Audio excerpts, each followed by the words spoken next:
Welcome to Madasaling Pinoy, your prayer partner. Ngayon ay ika-26 na linggo sa karaniwang panahon. Ang mabuting balita ng Panginoon ayon kay San Lucas.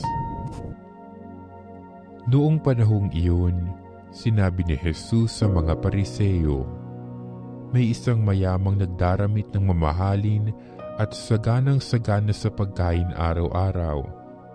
At may isa namang pulubing nagngangalang Lazaro, tadtad ng sugat na nakalupasay sa may pintuan ng mayaman upang mamulot kahit mumong nahuhulog mula sa hapag ng mayaman. At doon nilalapitan siya ng aso at dinidilaan ang kanyang mga sugat.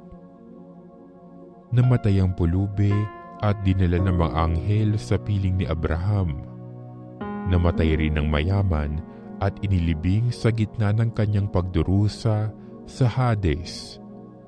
Tumingala ang mayaman at kanyang natanaw sa malayo si Abraham, kapiling si Lazaro.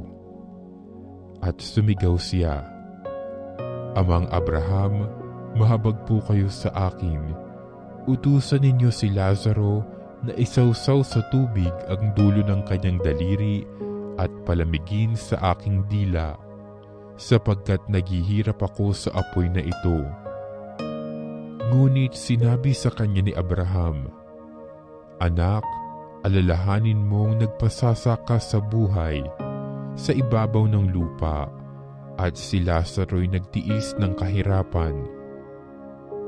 Ngunit ngayoy inaaliw siya rito, samantalang ikaw na may nagdurusa.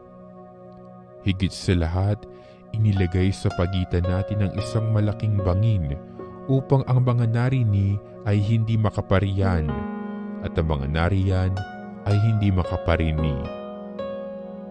At sinabi ng mayaman, Kung gayon po, Amang Abraham, ipinamamanhid ko sa inyong papuntahin si Lazaro sa bahay ng aking ama, sapagkat ako'y may 5 kapatid na lalaki.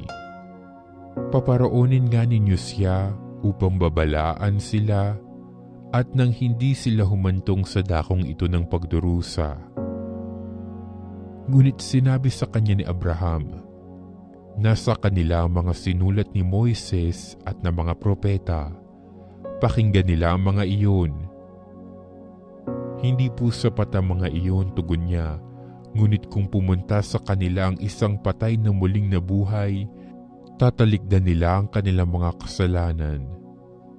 Sinabi sa kanya ni Abraham, Kung ayaw nilang pakinggan ang mga sinulat ni Moises at ng mga propeta, hindi rin nila paniniwalaan kahit ang isang patay na muling nabuhay. Ang mabuting balita ng Panginoon.